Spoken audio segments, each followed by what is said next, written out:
Welcome to another edition of Gopher Football Weekly with PJ Fleck, Mike Grimm, and Justin Guard with you, and it's a special spring cleaning edition as we have the spring game coming up on Saturday, and the head coach PJ Fleck is with us as well. And Coach, first of all, good to see you and good to be talking about football again. Yeah, it's great to see both of you right now, and half of the old JG that you can see. He's looking good, man. He's looking really good. He had to go buy new clothes. You know, he's basically fit into one leg of his old pants now. Well, most people came out of this COVID hibernation on the opposite side of that. So JG, I tell you, locked himself in there, and it looks really good. So proud of you.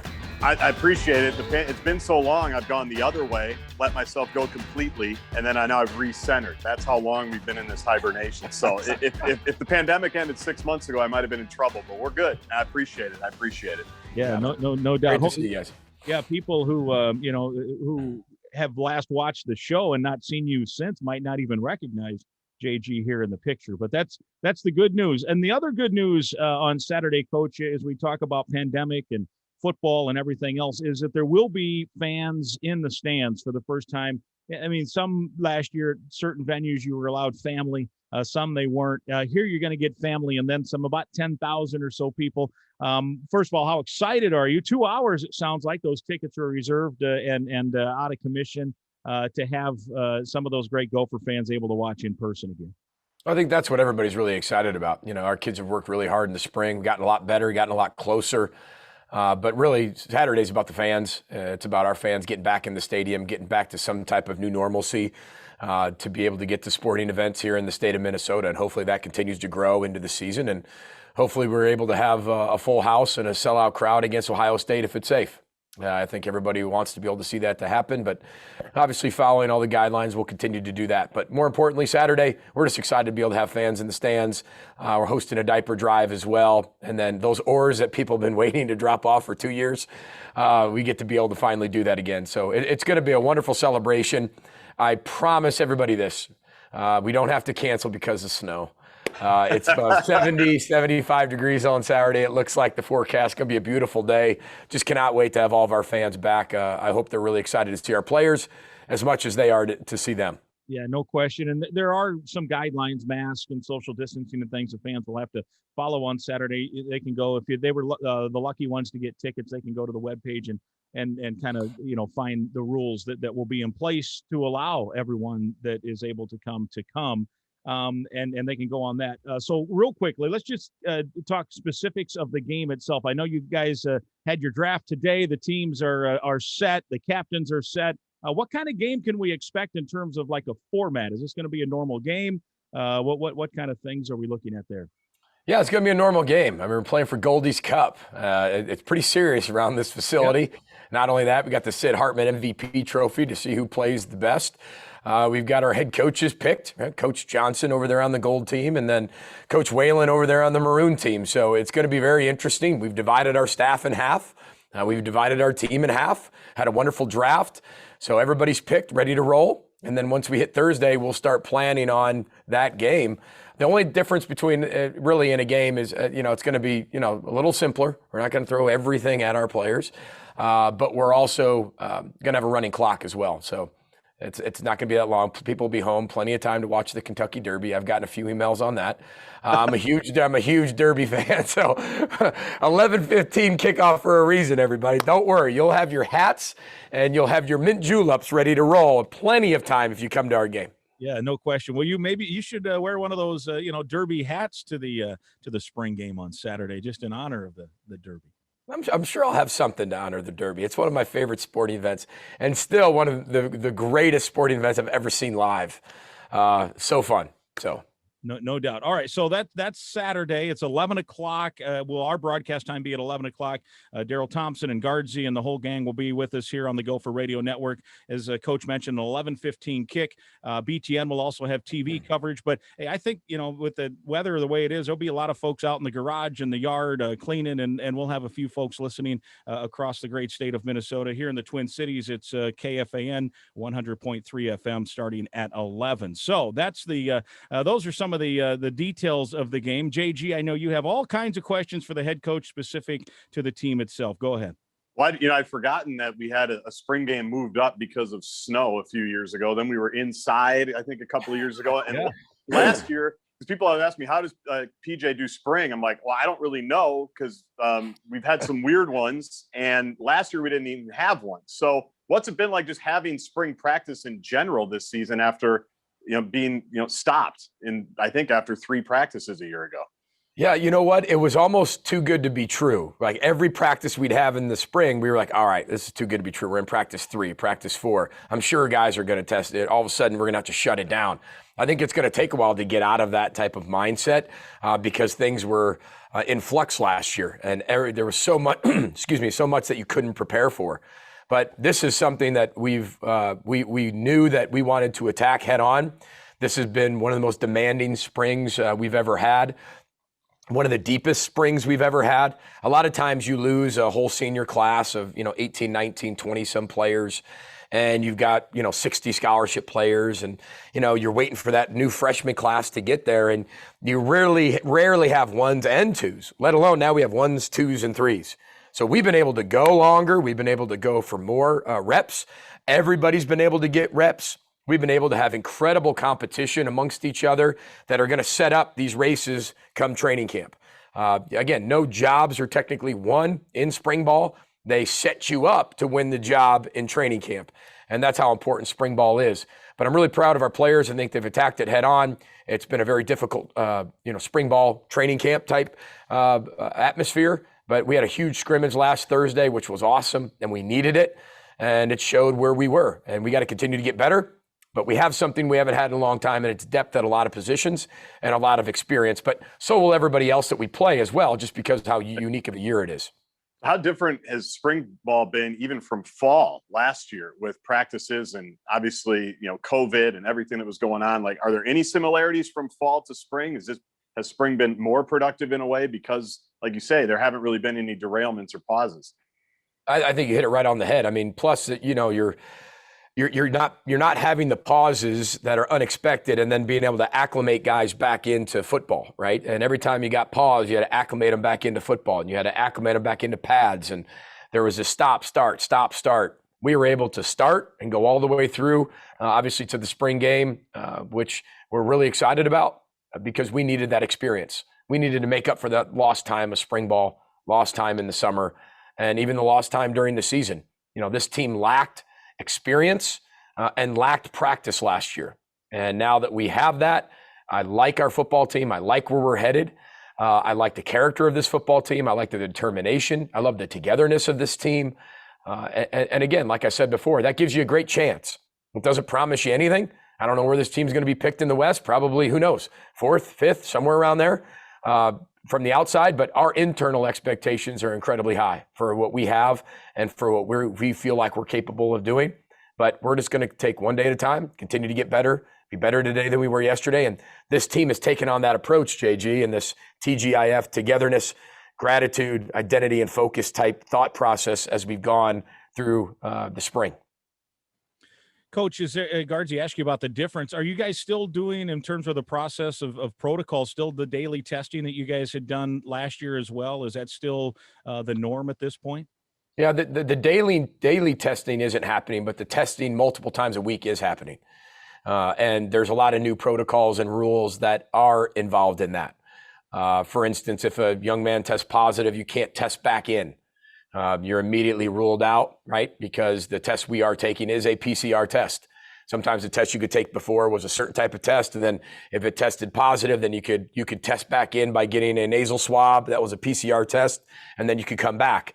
Those rules are no longer with the CDC and Minnesota Health Department for us here at the University of Minnesota. So if somebody does test positive, they're out. And 2 weeks in spring is a long time. Haven't had many, but again, it's one of those things that you're always conscious of as you keep moving forward. And you touched on that. Go ahead, Grimmer. I was going to say, from that standpoint, maybe you can't say because of the, some of the health privacy issues and stuff. Obviously, you had guys who have had it, so maybe they're in okay shape. From a vaccination standpoint, is that something that you had encouraged the team, or is that something you're just allowing guys to decide on their own for? And have you had a lot of guys take the vaccination? Yeah, well, first of all, we're not able to sit there and say, hey, every single one of you have to do this, right? And they have a choice to be able to make as they continue to go forward. We have plenty of options that we bring forward to our players of what they can do, where they can go, how they can sign up, how they can do all that. And our athletic department's working really hard to make sure that we provide all of that for all of our student athletes. And Mark Coyle's done a great job with the leadership that way. But we've, like anything, there's players that are able to do it on their own, players that are waiting to do it, want to do it. And again, it's just where it all fits in terms of getting vaccinated at different places and whether they do want to get vaccinated or not. I think that's, when we continue to go further, that next hurdle that everybody's going to have to be able to look at and see what we're going to be able to do there. But they have plenty of options, and we want to continue to make sure they have plenty of options and know where they can go and how they can get that done. You touched on this a little bit, but having a full team more or less here in spring with seniors that maybe would have been gone in years past are now back, and freshmen are here as well. So what has that been like just from an operational standpoint of, I think you said it's over 90 scholarship players this spring moving into the fall, which is, going to be a record for everybody. So what's that been like to balance and make sure everybody's getting reps and getting development and obviously that competition as well? Yeah, well, first of all, it creates that competition you just talked about. Last year, we didn't have much competition because we didn't have many players. We were just finding players just to fill 11 on the field at one point, let alone compete. This team has done a great job competing with each other, not against. I think there's a big, big difference, especially in the way rules are written with the transfer portal. Not only that, with a lot of things that, from our outside world, that's, a lot of divide. This team has really come together in a lot of areas, and it's so fun to watch. And it's so exciting and refreshing to come to work every day and see a bunch of young people so connected in terms, even in their competition, which is really healthy because they know that the deeper we are, the better chance we have to win. And the depth is our advantage. A lot of people are going to have depth this year. So again, comes down to a lot of things, who can do it better for longer. But we have embraced this depth where we rotate the ones, twos, and threes, where Big O, who's played a ton of football for us, everybody knows Big O is going to play on Saturdays, but Big O could be taking reps with the twos at times and the threes at times to be able to give the guys like MJ Anderson chances to be able to get in there with the ones. And everybody's very selfless. And that's what this team's going to need. The selfless attitude for 2021. And that's where this togetherness, gratitude, identity, and focus, this TGI have come from under this one roof. That's what this team's going to have to be successful. And that's what I've seen out of spring, which is really healthy. Well, let's take our first break here. We got a good table set with an appetizer here in terms of the spring game. We'll get into some more specific things with the team. We're glad that you're with us. 11 o'clock is our airtime here on the Gopher Radio Network on Saturday. Our Gopher Football Weekly presentation, as always, is sponsored by Onward for Business. Sunbelt Business Advisors wants to be on your team when you buy or sell a business. Onward for Business, the one-stop shop for buying or selling your business and for payroll, insurance, bookkeeping, and more. We have more next. It's Gopher Football Weekly with PJ Fleck from Learfield IMG College. Welcome back. It's Gopher Football Weekly with head coach PJ Fleck. Mike Grimm and Justin Gard with you, sponsored by Sunbelt Business Advisors. They want to be on your team when you buy or sell a business. It's Onward for Business, the one-stop shop for buying or selling your business and for payroll, insurance, bookkeeping, and more.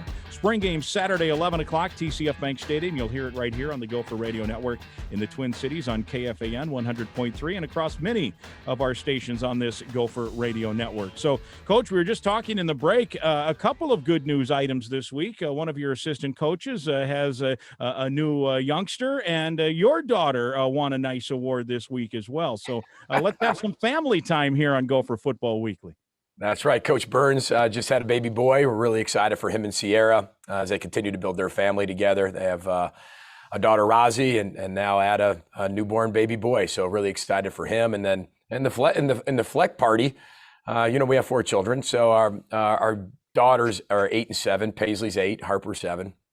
And Paul was back there. We were just sharing this little story. And Paul said back there, compete with, not against, which we promote for our football program. So you think the parent, the head football coach who can get his team to do that, you would think the parent would be able to get his daughters to do that. Well, they're at a cheerleading competition this week, and they get done, and they get to their final end of the year banquet. And our 7-year-old she's a freak. She's really talented. I mean, she's special. She really is. Really, not because I'm her dad and I think she's awesome. Literally, she's really talented. And our 8-year-old's really good, but you can just tell she's not as gifted as her sister. And she can do a lot of other things really well too. So Paisley showed us the award, and she got kind of like the crossover award for going from team to team, because they're on 2 different teams and they play for both. And our 7-year-old, who's incredibly talented, wins the crossover because she did the same thing, of course, right? Because she's only 7 and can do that. And their age division is between like 6 and 15 or something. But Harper wins the Athlete of the Year. And so Harper basically made it very clear when she told me on the phone that she won Athlete of the Year that she won it and her sister didn't. Period. Like that's it. Like, I won it, you didn't. It's over. I'm better than you. So that's called competing against. That's making someone else feel really bad about themselves in a competition of siblings, let alone a team. So anyway, I got a long way to go with teaching our daughters. The 7-year-old is the issue. Like she, if anybody knows anything about her friend, she is the issue, right? And so we have some things to do with that one, because she's got that house in order, right? That's right. But I'm telling you, she's very talented, but we got to get that sportsmanship and that mentality that makes her so good to match with that sportsmanship and togetherness and love and creating a team and coming together and being a leader. And we got to work on that. I think you need, was it in the running back room a couple of years ago where you had the either real or metaphorical bucket where everybody had to put their yards and their touchdowns in? I think that's what you need in the house, is the bucket for Team Fleck accomplishments, so that everybody's in the same deal. I need that in my house too. I was telling you, my 6 and 4-year-old, it's like, I hope at some point they become friends, but right now it's not working that way. And they keep score on everything, every single thing. And I don't think anybody's winning. I just think we're all losing right now. So you need that bucket though. I think that's what you do. Harper probably write down all the things she did today that was great and drop it in the bucket. 100%. Right? And just fill the bucket up. And that would be her. But listen, there's one thing she is, and that is confident. And I love to see that in her.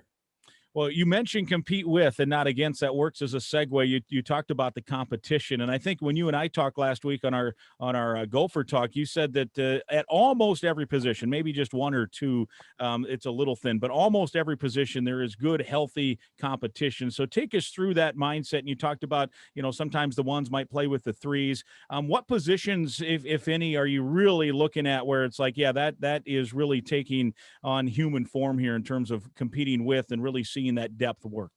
Well, I think if you want to win a championship, it's got to be all of them. I think when you look at teams that win championships, they're usually deep and they're really good at every position. They don't have many flaws, right? I think when you get to a point where your flaws get exposed is when you lose. And at some point, somebody's going to be able to do that to you, and you're good enough to overcome that or not. And that's how champions are formed. You look at our 2019 season, everybody's like, how do we get that back? How do we get that back? That was the most wins in 125 years. I mean, that's a long time, right? And I want that back just like everybody else wants that back, and not like that every year. We were 6-1 in 1-possession games. Okay, so it came down to the end where we were able to finish the game on offense, or if we didn't, we finished it on defense. But we did it together, and we did it with our players. What I love about every position is we have players at every position. Are we as deep at some? No. But I mean, there's a limit to that, right? And when I talk depth, I talk about worst case scenario, right? Where 1s are out, 2s are out. Can you still get out there? Last year we had 1s out, and next thing you know, you couldn't even fill the 2s at times because you had people out with COVID and there was nothing you could do about it. There was no bringing them back, couldn't add anybody on your roster, and you either canceled the game or you played with 30-some players out. That was a decision a lot of teams had to make, which is unfortunate. But it's a new year. I really like our defensive line. I really like where we're at in terms of depth there. I think we got 7-8 guys interiorly at the nose and 3 technique that can rotate. And I think that's critical. Guys have to know that, maybe the best thing for the team is not you playing 85 snaps. We've sold it to our players and talked to our players about, you have to do individually what is needed for the team. Maybe not what you want, but what is needed.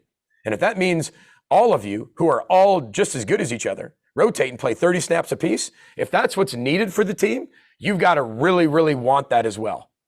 But if your want and need are very different, and that's when people butt heads. And that's when you can start creating divide on a team. So I think our guys have done a really good job of knowing what's needed. Our coaches have done a great job of showing what's needed. Our rotations have showed what's needed. And then our guys can say, this makes a lot of sense, because when I am in there, I'm not the reason why they scored a touchdown because I'm drained, or I just won 12 in a row, and vice versa on the offensive line, where we got 9 guys that have started Big Ten games. Not to say we're going to just rotate everyone in, but there's going to be certain things we can do that maybe we haven't done in the past, and some rotations we have to keep people fresh, to be able to play that whole 60 minutes at our optimal level from start to finish. On the defensive line, that was a place last year with COVID and with injuries where you were very thin. We talked about that at the time. Then you went out this offseason, with, guys like D'Angelo, guys like Rashad getting, big moments last year and a lot of experience last year. And you hit the portal a couple of times, specifically with Niles and Val. Tell us a little bit about those two and what you've seen from them so far in the program. Yeah, and you already look at us. You have Micah Treadway, who a lot of our fans know. You have Trill, D'Angelo Carter. You got Rashad Cheney. You got Keontae Shad. You got Logan Richter. And those are guys who have been here, right? And then you got some of the new young guys who people don't even know, some freshmen in there who haven't even joined us just yet, that'll be here very soon. Luther McCoy, Jacob Schuster, who will be here soon. We're looking forward to getting them too. But bringing in the 2 transfers, I think, helps create experience. Niles Pinckney, who won multiple national championships at Clemson, was a captain, a starter. Having him be able to anchor that defensive line, and again, not just to play 80 snaps, but to give us incredible experience and talent every time we rotate. And I think that helps for him and for the rest of our guys. Val Martin, a guy that can play, inside, outside. He rushes the passer really well, got a lot of twitch. But those are 2 guys that I think we hit on. When you bring them in, you just never really know. You think you know everything, but when you bring them in, one, they're tremendous people and they're really good football players. And you bring them into our culture and they've adapted really well. I think our fans are really going to be excited about watching those guys play, as well as a guy like Jack Gibbons, a linebacker transfer from Abilene Christian, who think Mariano Marion, but longer and bigger, which I know that's kind of hard to think of, but you got to kind of think of it that way. And then a guy like Thomas Rush, who didn't have any experience last year playing R, didn't have spring or a summer to even learn it. Well, now you got him, you got Boye Mafe, you got Danny Strigow, and then you go to the other side and you throw in Big O, and then MJ Anderson moving from inside. I mean, he was a freshman playing inside last year, along with Rashad Cheney as a freshman, D'Angelo Carter as a freshman. You get to move him out to his natural position at the 5 technique with the Sezi, and then you also have guys behind that that can really play as well as you keep going forward with the 5 technique. So a Jalen Logan Redding, a Ja Joyner. So we've got a lot of depth there, and we just got to continue to get better and continue to be selfless. And the more selfless we are, the better this team's going to be. And that's what we've continued to hit on. In maybe a very selfish world at times, when you get in these walls, you got to be the most selfless person you can be. And that's part of the cultural training from day one. We went 10 straight weeks in winter conditioning, which I've never done. 10 straight weeks to show the commitment level. We missed winter conditioning kind of last year with some spring ball and some summer workouts. We went all the way through, bumped spring ball back 3 weeks. And this is a late spring game, but by design, so we could really get that 10 weeks of strength and conditioning training in the weight room, not just for the strength and the conditioning of our team, but the bonding of our team, the togetherness of our team. From a year where everything was doing everything it could to tear us apart across the world, this needs to be a place where we connect on every level, socially, academically, athletically, spiritually. We all connect. And I'm really proud of the players' progress in being that selfless teammate that they can be. You mentioned D tackle, D end, and linebacker. So let's round out the defense. How has the secondary looked here? I know Coney Durr is maybe the returning guy that's been here. Seems like forever, and that's a good thing, right? And then the rest of the pieces, how do they fit in there? Yeah, when you look at the secondary right now, Jordan Howden is a multi-year starter for us. He's gotten bigger, he's gotten faster, he's stronger, way more experienced. Tyler Newman was our starting safety last year, here and there, and he's, again, bigger, faster, stronger, more experience. Terrell Smith, T-Time, has really come on this year even more than we thought he would. So we're excited about him. Philip Howard's back for another year. And then you start throwing in guys like a Miles Fleming at corner, or a guy by the name of Justin Wally. These young guys, Mr. Mississippi, the guy we just got, who's incredibly talented, where a lot of people are going to get a chance to see what he can do. Kelvin Swenson's back on the safety end. You got Flip Dixon back And then you throw in, a Jalen Glaze, a guy like that who can play both positions. And you start adding this depth, right? And that's what we're doing. I'm really proud of the progress our guys are making. On Abner Dubar, you're going to hear a lot of names as you come back. A lot of people, if you haven't been to practice or really followed our team, there's going to be a lot of names you hear that you haven't heard before. But again, that's part of that depth and creating that depth, not only for now, but for the future. Well, very good. Let's take another break here. We will have some more preview as we are talking spring football. Stay with us. Sunbelt Business Advisors sponsors Gopher Football Weekly. Sunbelt Business Advisors wants to be on your team when you buy or sell a business. It's Onward for Business, the one-stop shop for buying or selling your business and for payroll, insurance, bookkeeping, and more. 11 o'clock, TCF Bank Stadium. We'll take air at 11. The game starts at 11:15. We'll look forward to having all of you with us on Saturday. More, though, right here and right now when we come back. It's Gopher Football Weekly with PJ Fleck from Learfield, IMG College. Welcome back. It's Gopher Football Weekly with PJ Fleck, Mike Grimm, and Justin Gard with you. We're previewing Saturday's spring game as it's the final full week of practice for the Gophers during this spring practice period. And head coach PJ Fleck is with us. And coach, let's finish up. We took the break as we were wrapping up some of the defensive side of the football, kind of a recap of the spring and projecting ahead to the fall. And the one spot that we have not hit on yet are those nickels, which have been so important. You think back to what Chris Williamson did there for a year and a half, and was just a key piece to that defense. And if that position is playing well, that defense can play well. Absolutely. I think they're kind of that cap to our defense. If you can be 4-2-5 with a lot of people that we play and really be sound and have that nickel that can play like a linebacker, cover like a corner, that's really important. Like a Chris Williamson did for us a few years ago. But Justice Harris been able to do that for a lot of years. Solomon Brown's having a really good camp. Bishop McDonald's doing a really good job. We got some guys coming in that are really young. That a lot of people don't even know about. Darius Green at safety can play every position, corner and probably nickel as well. Stephen Ortiz coming in as well here coming soon. So again, building that depth for the future is really, really, really important. Depth in the running back room as well. Depth in the quarterback room. Everybody knows about Tanner. Everybody knows about Mo, the reigning Big Ten running back of the year. A guy I want to ask you about, PJ, is Trey Potts. And I always hate when kids get injured just because, just like you do all this work. You just mentioned 10 straight weeks of winter conditioning. You get hurt in like week 3, you lose 9 opportunities or something like that. But Trey seemed to really be coming on a year ago as kind of that featured back behind Mo, and then got hurt and was able, not able to really do much the rest of the year. So how is he progressing? We talked about him on the show, I remember last fall. How is he progressing? And what else do you like about the running backs behind Mo? Yeah, first of all, I think Kenny Burns is doing a really good job with our running back room. It's a room that has, in a good way, right, lots of egos. If there's only one ball and sometimes one running back, whether you have 2 running backs in there at one time, doesn't matter. There's only one ball and who gets to carry that, right? But I think when you look at what we've done with our depth, I think our running back room is the depth is our strength. I made a joke to Muhammad yesterday at practice because he hasn't done a lot because of some certain circumstances that he has, some spiritual deals and some other things, and we're taking really good care of him because of what he's kind of going through. So he's taking a lot. But I told him the other day, I was joking around with him. I said, man, it's going to be hard for you to play. I said, it's really going to be hard.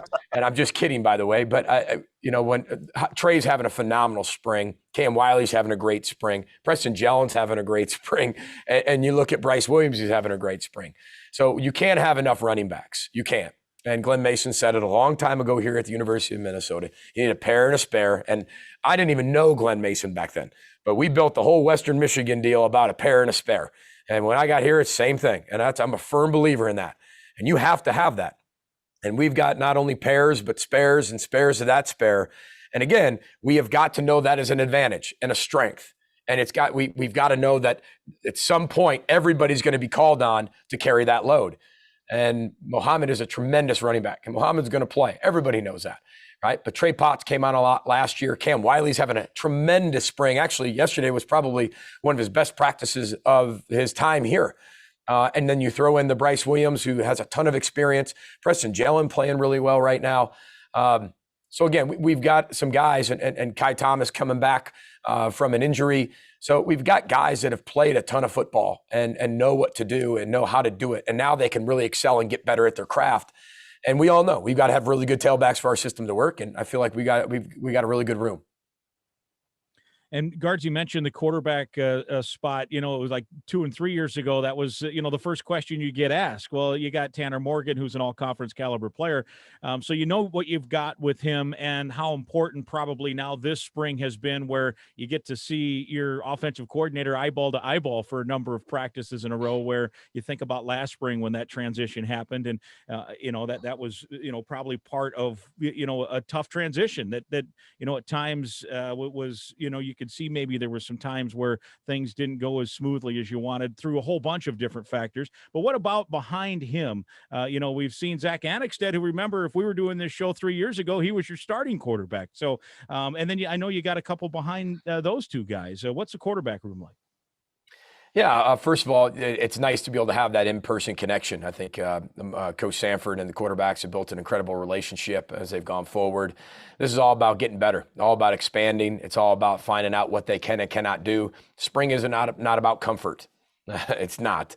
It's about being comfortable, being uncomfortable. It's about finding out what you can do. How far can we grow? Because when you get to training camp, there's a little bit of that at the beginning, and then you got to start funneling it down to what you're going to become. And then as you go through the season, adapt that to every team you're going to play. What are you really, really good at? And then obviously adding things as you go, but really what is the nucleus of what you are? And I think that's what this whole spring is. Good for Mike, good for Coach Simon to find out exactly who we are, challenge the quarterback room, push the envelope in every area, and we've done that. It has not been an easy spring for our quarterbacks and what we've thrown at them and how we've thrown at them, or how we've thrown that at them, and a lot of situational stuff, giving them the lack of tools to be able to get out of certain situations, to really learn by failing. And it's been uncomfortable, but we've got to be able to see how good our quarterbacks can be, where they can go. Tanner and Zach, they've really competed really hard. Cole Kramer was out for a little bit, but he's back. Jacob Clark's recovering. And, we've got, obviously Ethan coming in here very soon. So, there's a lot of competition there. And we all know that you better have people behind whoever's going to play and whoever's going to start be able to win games for you. And I think that room's been together for long enough that they all trust one another. And I think that's critical in a team's success, is knowing that you have more than one quarterback that can help you just in case. There's some experience behind Chris Ottman-Bell at wide receiver. Not a ton. Obviously, Daniel Jackson got some run last year. Clay Geary got some run last year. He also went into the portal with Dylan to get more experience there. Take us through the wide receiver room a little bit, specifically after Crab, who we all know really well.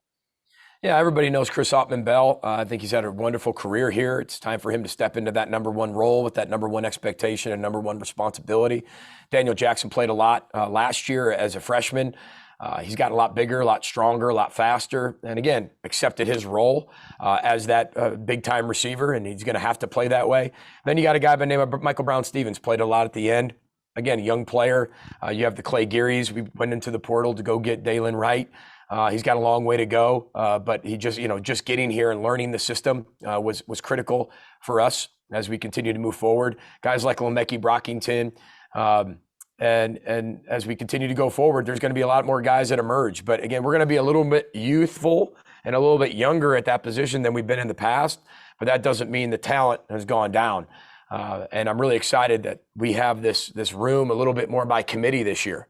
Not only that, when you look at our tight end position, we're going to look at them to be able to be way more involved than they have in the past. So I think that's going to take the pressure off of having just 3 to 4 wideouts that can carry the load. Our tight ends are going to be asked to do that as well, a little bit more this year than they have in the past. So but we're looking forward to how that all unfolds as we go forward. Then, of course, offensive line. You mentioned tight ends and receivers there. Offensive line, I think there's 8, maybe 9 guys now with the Big Ten starting experience, whether it's 1 game or 30 games. You have a lot up front. Kind of take us through what your thinking is there. I know you mentioned earlier in the show that you might have some new wrinkles because of that experience that you can throw at teams this fall. Well, yeah, part of that's just getting guys healthy on the field and making sure that we can rotate and without losing, the ability and talent that we have on the field. But when you got 9 guys coming back that have all played games, it gives you a sense of what you can and cannot do in the pass game and the run game. The rotation stuff is going to be a kind of wait and see as we kind of experiment with that a little bit in the spring. but we're excited about where we are. I mean, we've got a long way to go. We have a long way to go to be a really, really, really elite football team, but it's a good start. And knowing that you have the nucleus that you have to build around, especially in the Big Ten, by being big, strong, and athletic up front, and a lot of guys who have played our system and our football over the years. Kicking and punting, take us through what you're seeing this spring and how that might project to the fall as well. Yeah, well, the punting, I think Mark Crawford did a really good job as a 26-year-old freshman, as a newcomer in the Aussie style. He's really worked really hard in the offseason to put a lot more in his arsenal, and it shows. And he has gotten so much better. You can tell he's way more comfortable in his role. Brady Week's still our long snapper, and then the kicking situation is TBD, to be determined. We got two young men coming in here very soon in the next month, and then they're going to add to Dragon and Brock Walker. And then we'll see where that competition unfolds here in the summer and training camp. It'll be big for us. But, a kid by the last name of Trickett is coming in. He was the MAC Special Teams Player of the Year at Kent State to come in and compete for the kicking job. And we're excited about having him. So it's going to be a lot of fun to be able to watch how that unfolds. I know that, people are really excited about that position, of how we're going to improve that. And so am I, because we weren't very good at that position last year. And I think everybody knows that for a lot of different reasons. It wasn't just because we missed some. There was a lot of reasons that, we didn't have by the time we got to the third string kicker, and probably some decisions I made, and probably, you learn from and you move on. But that's part of what COVID did. It forced you to be able to change on the run, and maybe make decisions that you maybe believed in before that you don't believe in now, or vice versa. But again, it's one of those things that just kept evolving last year. But I'm really excited about where we're headed in the special teams market too, because the amount of depth we have helps us on the special teams, not just the specialists as well, but everybody from, the 1 through 10 on kickoff to everybody else. I mean, we're going to have a lot more depth on special teams too, which helps us. All right, let's take our final break. We'll come back and wrap the show up. We're continuing to preview the spring football game, 11 o'clock on Saturday. You'll hear it here on the Gopher Radio Network. It's Gopher Football Weekly with PJ Fleck from Learfield, IMG College. Welcome back. It's our final segment, Gopher Football Weekly with PJ Fleck. It's good to be talking football again with Justin Guard and the head coach PJ Fleck. I'm Mike Grimm. Sunbelt Business Advisors, Onward for Business, presents our show here this week. The spring game Saturday. Weather is going to be great, 11 o'clock at TCF Bank Stadium. And Coach, you have a couple of cool things happening. You mentioned it in the open, but it's worth reiterating in terms of people can bring their oars, which they haven't been able to do for a while, and also the annual diaper drive. Yeah, absolutely. The annual diaper drive is incredibly important for families in need in the state of Minnesota, and we just appreciate everybody bringing those out. It's a free game. Just if you can, bring a box of diapers somehow, some way to TCF Bank Stadium. We'd really appreciate that. And then also the oars. We've had a few spring games, canceled or moved back or moved indoors, and haven't had an opportunity to really have our fans there for our spring game in a while. So if you've been holding on to those oars, if you still feel there's still time as of right now, decorate those oars. And it means so much to us to hang those up on the tunnel as we leave the locker room. It's all the way down to the tunnel to when we come out. This is your state. These are your stories. And we play for you. And we play for your stories and your family members and the things you've been through in your life. We're one Minnesota, and that's what we'll continue to be. So make sure you bring those oars in, hand them in, and we'll get them hung up in the stadium. I was trying to figure out where would one get an oar. If you Google oars, you've got the stores. I don't want to mess around with any sponsors that might be on this show, but it's very easy. $12.99 to $16.99 is the range I'm looking at there. So cost efficient. And you're right. I mean, I walk down that tunnel every game, and the oar wall is unbelievable to see. And people ever stop if they're in the tunnel team and stop to see what people have written, stop to see how people have designed them. They're amazing. But on the diaper drive, Coach, I ripped on both of my children, or my two oldest children, earlier, so I'll give them a little props here. They've been really good about listening when I tell them about how to help other people and how to serve and give, as you guys say. So they're going to the spring game. I was able to get them tickets. I jumped on right away. I think at like 10:01, thankfully got some. But I was telling them about the diaper drive, and I would just encourage any parent, like if you are bringing your kids down, of course you want to bring the diapers for those in need. But those are like the best moments with my kids when I can tell that it's clicking, why we're helping, who needs our help, and all of those things. So I think that's important if people are coming down, that at least have a conversation with the kids who rarely listen to me. But when I'm talking about things like the diaper drive, they're pretty locked in, which I think is cool. Very cool. Yeah, no doubt. And I'd even offer up another thought there too, Guards. He was looking up prices of new oars. I think one of the cool things when you walk down that tunnel is you see stories where this is the oar Grandpa used up on lake, wherever, Leech Lake, on his canoe or what have you. And, you know, we lost Grandpa 2 years ago, and you write a Gopher on there, and that's now hanging up in a piece of whoever might have used those old oars, which is kind of cool. They decorate up. So as you mentioned, Coach, it's a good way to put it. It's a story of Minnesota, and all these individual stories can hang up on that wall with different stories to tell. Just remember, when I first got here, we talked about, you know, we want people to really be proud of what the product we put on the field and go win games and be proud of what we do on the field. And everybody wants to be fans, and I get that. But it's sport, right? And we wanted people in this city, this town, this state to be proud of our culture, be proud of our players and how they act and what they do and how they serve and give and how they represent the community and the state in a first-class fashion. And really, if you love football or don't love football, you can love our culture. You can love our serving and giving. You can love row the boat. You can learn that lifestyle, and you'll be represented in our stadium because this is your state.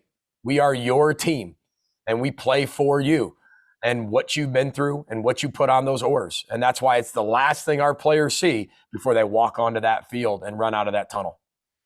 Well, one quick question, too, in relation to Saturday. Ben Johnson, new Gopher men's basketball coach, and Lindsey Whalen, Gopher women's coach. Those are your two coaches. And it was not that Minnesota nice in terms of what I saw coming out of those two. There's some trash talk between the two here. Lindsey Whalen was talking a little trash to Ben Johnson about how her team was going to win. And so how is that going to work on Saturday? Are they going to get to call some plays for their teams? Oh, they're going to be able to do a lot of things. So if you like it, great. I'll take the credit. You don't like it, it's their fault, right? So that's how it'll work. It's going to be a lot of fun. We have a lot of different things going on. It's going to be the most unique spring game we've had just behind the scenes and what we're doing and how we're doing it, which we'll find out Saturday. We'll talk all about that afterwards once you kind of see all of it and kind of experience all of it. But this was really big on connecting our athletic department, connecting our teams. Asking them was a no-brainer on both parts from Coach Johnson and Coach Whalen. They were very accepting and couldn't wait to do it. What I'm really excited about is right before the game, they have an opportunity for their pregame speech. And I know Lindsay, she's been working on this thing for weeks already. Oh, yeah. And when I asked Lindsay, she had no problem saying yes. And it was amazing the story she told me after she said yes. She told me a 20-minute story how she wanted to play in the NFL, and she wanted to play in the NBA, then she wanted to play in the Major League Baseball. So she settled for the WNBA and became a two-time gold medal winner and one of the top 5 greatest players ever to play in WNBA. But she said she always wanted to coach football. So this is her opportunity. It's going to be a lot of fun to watch those two get after it. One final question for you. Thursday, NFL first-round draft that'll go into Saturday. You have a couple kids that really 3 if you go back all the way right to your Western Michigan days that are likely going to get drafted over by the end of the weekend. So just a quick synopsis, if you could. We're down to about a minute left. Guardsy and I didn't manage the clock well. So talk a little about those kids that you've coached that are going to get their chance to complete their dream. Yeah, first of all, Rashad Bateman and Benjamin St. Just. I mean, we have 2 guys eligible to be drafted. Both guys, I think, will probably be gone in the first 2 rounds when you look at it, hopefully. But when you look at what we've done with developing talent since we've been here, our coaches, our players, our culture, our administration, just getting these guys to not only be better players, better human beings. We'll all be tuned in. It's going to be a really exciting moment for those guys. And not only that, it shows our other guys that, look, we're going to be 100% with guys drafted. Right out of this. And the next year that they get, it's something to look forward to too. But, when you look at the wide receiver stuff, and then you throw in Dwayne Eskridge from, not to take the credit for that with Western Michigan, but we recruited him into there. And I tell you what, he's a really, really talented player. It's going to be drafted really high too at the wide receiver position from Western Michigan. And really talented young man that's got a bright, bright future. So, he's a wonderful person, wonderful kid. I wish him all the best. It's going to be really exciting, especially with the wide receivers back-to-back years getting wide receivers drafted. I think that's the first time since Ron Johnson and Eric Decker. Ron will tell us if that's true. Ron will tell us if that's true. I'm sure he will. So, but it's going to be really exciting. Hopefully get people tuned into that. It's going to be a wonderful moment. Hopefully Rashad gets taken in the first round. All right. Well, very good. Guardsy, we'll see you. Hey, you get to be on the sideline for the first time in a while. So you were in the bowl last year. You're in the sideline this year. I'll tell you though, real quick though, I'm so fired up that fans are going to be there because I know coaches and players have said it, fans were absolutely missed a year ago. So I'm excited that we're going to have 10,000 people there. It's going to make it very cool. Yep. And you can hear it right here on the Gopher Radio Network, 11 o'clock. We will take air. So that will do it. Coach, thank you. And we'll see you on Saturday. Look forward to it, guys. Roll the boat, Sky. Go Gophers. See you Saturday. You got it. There it is. Gopher Football Weekly with PJ Fleck from Learfield, IMG College.